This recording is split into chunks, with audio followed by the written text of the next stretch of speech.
নমস্কার বন্ধুরা, রূপাস কিচেনে সবাইকে স্বাগতম। আজকের রেসিপি লস্যি। বাড়িতেই খুব সহজে দোকানের স্বাদে বানিয়ে নেওয়া যায়। এই প্রচণ্ড গরমেতে এক গ্লাস এই রকম ঠান্ডা ঠান্ডা লস্যি হলে মন প্রাণ জুড়িয়ে যাবে। তাহলে চলুন রেসিপিটি দেখে নেওয়া যাক। শুরু থেকে শেষ পর্যন্ত দেখার জন্য আপনাদের কাছে অনুরোধ রইল।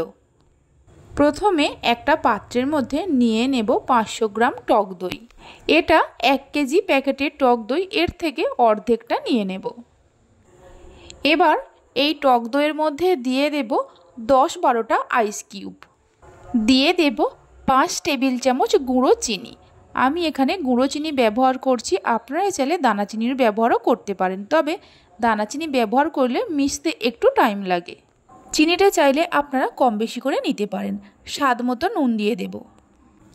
টক দইয়ের মধ্যে নুন, চিনি ও বরফের টুকরো দেওয়ার পর এইভাবে খুব ভালো করে ফেটাতে হবে।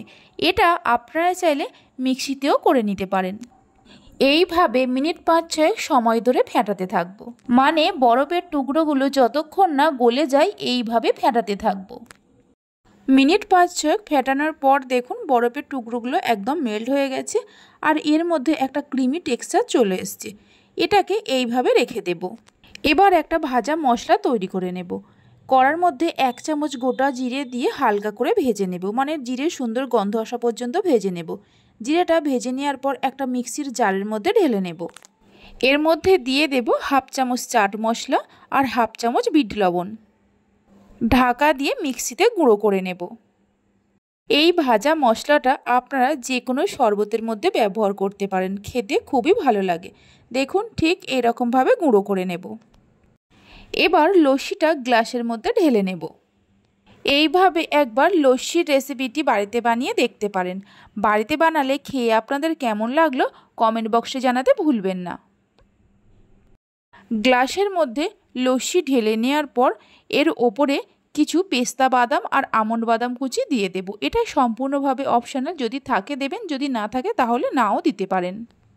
বাদাম কুচিটা দেওয়ার পর যে ভাজা মশলাটা করে রেখেছিলাম ওপর দিয়ে অল্প করে এইভাবে দিয়ে দেব। আমার রেসিপি যদি আপনাদের ভালো লেগে থাকে অবশ্যই একটা লাইক করবেন। ভালো লাগলে চ্যানেলটি সাবস্ক্রাইব করে পাশে থাকা বেল আইকনটি প্রেস করবেন, তাহলে আমি যখনই কোনো রেসিপি দেব খুব সহজেই দেখে নিতে পারবেন। ভিডিওটা আমি এখানেই শেষ করছি। আপনারা সবাই ভালো থাকবেন, সুস্থ থাকবেন। ধন্যবাদ।